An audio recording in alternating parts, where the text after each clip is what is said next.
Hi, welcome to Cradle Mountain. Yep, it's not always like it is in the brochure. Sometimes it's cold, bleak and even dangerous. Outside of twisting an ankle or getting lost, the biggest risk to you in these mountains is hypothermia.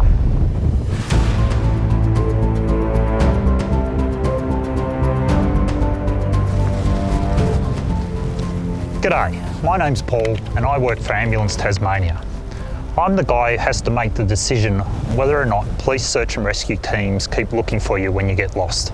That's a decision I'd really prefer not to have to make. The dangers are real and hypothermia could happen to you.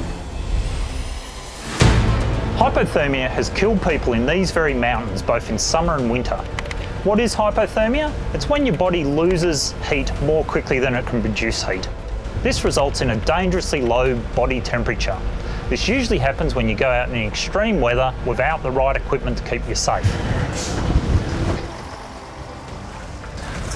So while you might not need these down here, up there it's a completely different story.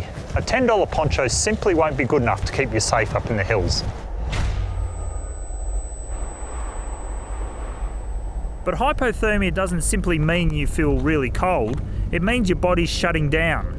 It's not just an inconvenience, it's something you can actually die from. So the best thing is to try and avoid getting hypothermia in the first place. But if you do, or someone in your group does, remember the early signs can be difficult to spot if you're not alert for them. When your body temperature drops below 37 degrees Celsius, things start to shut down. First you'll start shivering. Below 35 though, you'll lose feeling in your fingers, you'll have trouble speaking, and you'll have trouble with your balance coordination. This is the time to stop and fix things, because it's a whole lot harder to fix after this. Below 32, hypothermia becomes more severe. You won't be able to think clearly, your shivering will stop, and you may even start to remove clothing.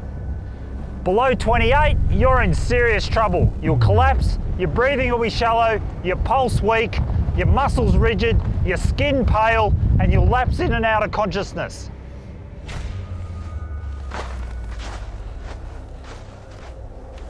Luckily, preventing hypothermia is simple.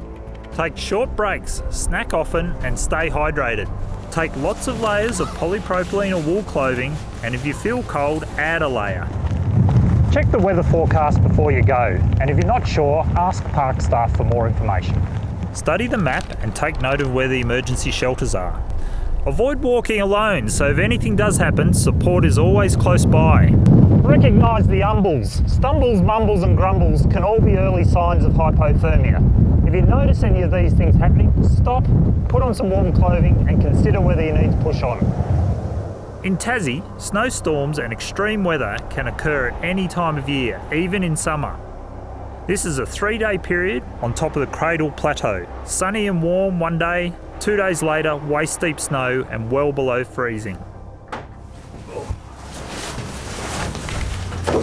Hypothermia is most successfully treated early. Set up a tent, get out of the wind, turn back or find shelter in an emergency hut. Get some water on the stove, get out of your wet clothes and into some dry clothes, get in a sleeping bag, get on a mat. Try and call for help via 000 or activate your EPIRB, but remember rescue services may take more than 24 hours to get to you in bad weather. So, that's it. Enjoy your walk, but be prepared and have the right kit. Look for signs of hypothermia in yourself and your group, know the dangers, and most of all, take care in Tassie's wilderness.